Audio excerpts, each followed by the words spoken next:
আসসালামু আলাইকুম শিক্ষার্থীবৃন্দ। আজকে আমরা এসেছি 26-এ যারা পরীক্ষা দিবে তোমরা, তো তোমাদের জন্য রয়েছে আজকের এই সৃজনশীল আলোর প্রতিসরণ থেকে যে প্রশ্নগুলো হয় তার মধ্যে হচ্ছে লেন্স থেকে প্রশ্ন হবে। আমি আজকের এই ক্লাসটাতে দেখাবো সৃজনশীল প্রশ্নগুলো কিভাবে ধরবে এবং অ্যান্সারটা করবে। তো চলো শুরু করি, বেশি কথা না বলে। আমি এখানে একটা উদ্দীপক লিখে রাখছি। এটা দেখতে পাচ্ছ, এই লেন্সটা কেমন লেন্স? এটা হচ্ছে উত্তল লেন্স, ঠিক আছে? যেহেতু উত্তল লেন্স সেহেতু উত্তল লেন্স থেকে কিভাবে প্রশ্নগুলো সলিউশন করবা সেটা হচ্ছে, এইখানে ফোকাসের মান দিয়ে দিচ্ছে হচ্ছে 10 সেন্টিমিটার, আর লক্ষ্যবস্তু দেখতে পাচ্ছ এবি, সেটা হচ্ছে 3 সেন্টিমিটার, আর এখানে লিখে রাখছি এবি লক্ষ্যবস্তু সি এবং এফ এর মধ্যবিন্দুতে অবস্থিত। এখন গ নাম্বার প্রশ্ন বলছে বিম্বের অবস্থান নির্ণয় করো। সো শিক্ষার্থীরা, বিম্বের অবস্থান নির্ণয় করতে গেলে তোমরা যারা আলোর প্রতিফলন চ্যাপ্টারটা পড়েছ, সেই চ্যাপ্টারে একটা সূত্র শিখেছ, 1/u + 1/v = হচ্ছে 1/f, অর্থাৎ লক্ষ্যবস্তুর দূরত্ব এবং হচ্ছে বিম্বের যে দূরত্ব সেটা হচ্ছে ফোকাস দূরত্বের সমান, ঠিক আছে? গ নাম্বার বলছে যে বিম্বের অবস্থান কি করো? নির্ণয় করো। সরি, বিম্বের অবস্থান নয়, এটা হবে বিম্বের দৈর্ঘ্য। এটা হবে বিম্বের দৈর্ঘ্য নির্ণয় করো, ঠিক আছে? এটা বিম্বের কি হবে? দৈর্ঘ্য নির্ণয় করো। আচ্ছা, তো বিম্বের দৈর্ঘ্যটা যদি নির্ণয় করি, তো আমি সাইডে লিখবো গ নাম্বার। আচ্ছা, প্রথমত খেয়াল করো তো, এখানে ফোকাস কত দেওয়া আছে? 10 সেন্টিমিটার। তাহলে আমরা লিখবো এফ সমান কত রয়েছে? 10 সেন্টিমিটার। ওকে, এখন আমি যদি এইখান থেকে ভি এর মান বের করতে চাই, এখন ভি পরে আমাকে আগে এখানে লাগতে হবে কি? ইউ এর মান। লক্ষ্যবস্তুর যে দূরত্ব সেটা কত?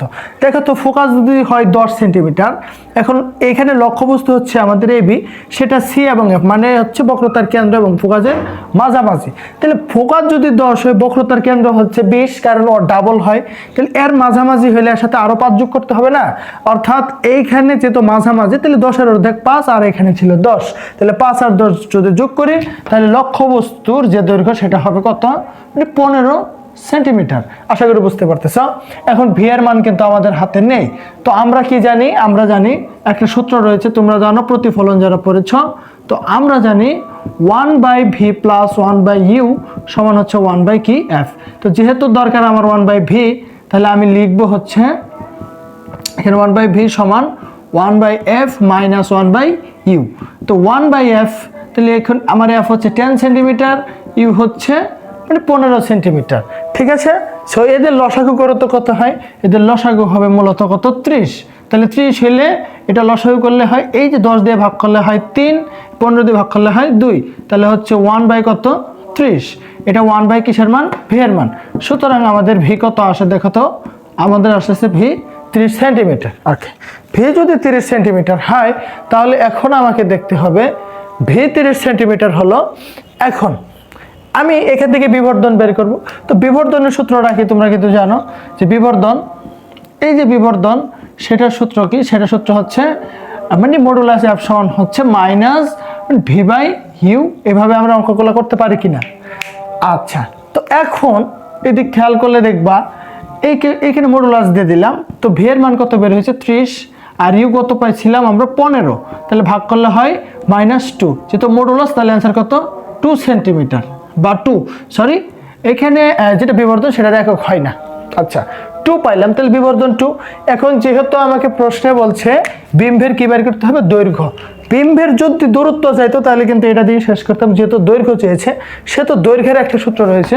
সো এখন লিখবা যে বিম্বের দৈর্ঘ্যের সূত্র হচ্ছে, এই যে মডুলাস দিয়ে দিতে হয় L'/L। L প্রাইম হচ্ছে বিম্বের দৈর্ঘ্য, আর L হচ্ছে আমার লক্ষ্যবস্তুর দৈর্ঘ্য, আর M হচ্ছে আমার কি? বিবর্ধন। তো দেখো তো, এবি লক্ষ্যবস্তুর দৈর্ঘ্যটা কত? এই যে 3 সেন্টিমিটার, ঠিক আছে? এবি লক্ষ্যবস্তুর দৈর্ঘ্য হচ্ছে 3 সেন্টিমিটার। তাহলে আমার দরকার L'। সো L' সমান হচ্ছে মডুলাস M এর সাথে ইন্টু কত করবা? L এর সাথে করবা L। তো মডুলাস কত? 2 × L কত? 3 সেন্টিমিটার না? লক্ষ্যবস্তুর দৈর্ঘ্য হচ্ছে 3, তাহলে ইন্টু করে দাও, তাহলে 3 দুগুণে 6 সেন্টিমিটার। তাহলে এটা কি হলো? আমাদের বিম্বের দৈর্ঘ্য। সো শিক্ষার্থীরা, গ নম্বর অঙ্ক আমাদের শেষ। সো গ নম্বর অঙ্কের অ্যান্সার পেলাম আমরা কত? বিম্বের দৈর্ঘ্য। সুতরাং এই পাশে লিখবা, সুতরাং বিম্বের দৈর্ঘ্য আমরা পেলাম এল প্রাইম সমান হচ্ছে 6 সেন্টিমিটার, এটাই অ্যান্সার। ওকে, এর পরবর্তীতে এটা যদি বোঝা যায়, মানে গ নাম্বার যদি শেষ হয়, ঘ নাম্বার অঙ্কটা একটু খেয়াল করো সবাই।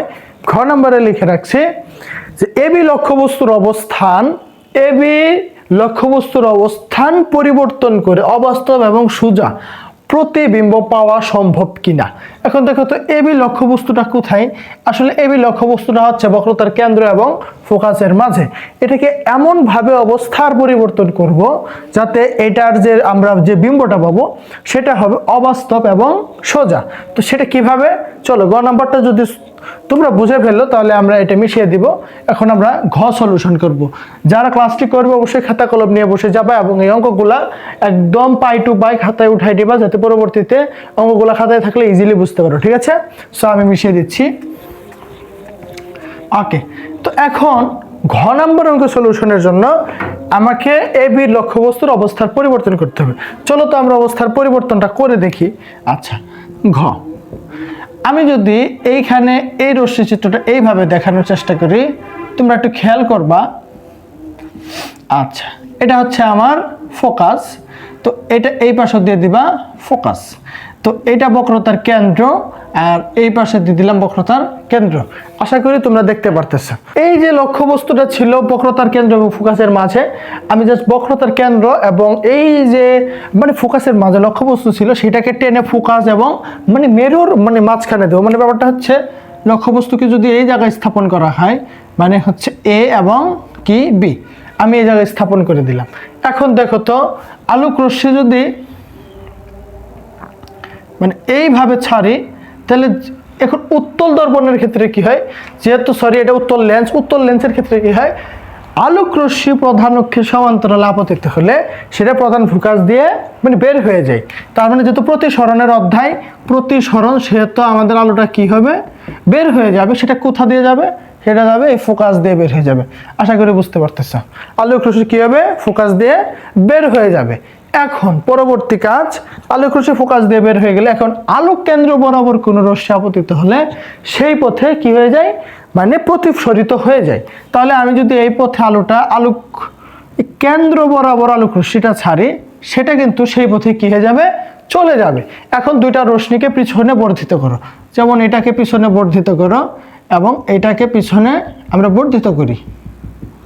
তো বর্ধিত করার পরে দেখো এই পয়েন্টে কিন্তু এই পয়েন্টে কি হয়ে গেছে, মানে মিলিত হয়েছে। যেই পয়েন্টে মিলিত হবে সেই পয়েন্ট থেকে আমরা রশ্মিটা নিচের দিকে যদি টানি, তার মানে আমরা যেটা পেলাম সেটা হচ্ছে এ ডট আর হচ্ছে বি ডট। তাহলে এ ডট এবং বি ডট বা এ ড্যাশ বা বি ড্যাশ যে প্রতিবিম্বটা আমরা এখন পেয়েছি, সেটা দেখো তো সেটা আসলে কি, এটা বাস্তব না অবাস্তব? রশ্মি চিত্র বুঝতে গেলে অবশ্যই বুঝতে হবে যদি কোনো রশ্মি ডট ডট আকারে মিলিত হয় সেটা হয় অবাস্তব। খুবই খেয়াল করে শুনতে হবে। যদি কোনো রশ্মি ডট ডট হয়ে মিলিত হয় সেটা হয় অবাস্তব বিম্ব, আর যদি সরাসরি মিলিত হয় সেটা হয় বাস্তব বিম্ব। এখানে কিভাবে মিলিত হয়েছে, ডট ডট আকারে না, কারণ আমি রশ্মিগুলোকে জাস্ট পিছনে বর্ধিত করছি। তাহলে এটা হচ্ছে অবাস্তব বিম্ব। এবং আমাকে বলছে কি সোজা। দেখো তো রশ্মিটা কি, মানে সোজা না। এখন বলবো স্যার সোজা কিভাবে, উল্টা কিভাবে? আমি আমার লক্ষ্যবস্তু যেই পাশে ছিল, দর্পণের কোথায় ছিল, লক্ষ্যবস্তু ছিল এই দর্পণের এই যে মানে উপরে। তাহলে আমার বিম্বটা কোথায় সৃষ্টি হয়েছে, দর্পণের উপরে সৃষ্টি হয়েছে না? তাহলে যেখানে আমার মানে যেই পাশে লক্ষ্যবস্তু ছিল, মানে ঠিক একই পাশে যদি বিম্ব হয় তাহলে সেটাকে আমরা বলি সোজা। কিন্তু বিম্বটা যদি নিচের দিকে হইতো তাহলে আমরা এটাকে সোজা না বলে উল্টা বলতাম। তাহলে যেহেতু একই পাশে হয়েছে সেহেতু এটাকে আমরা বলতে পারি সোজা।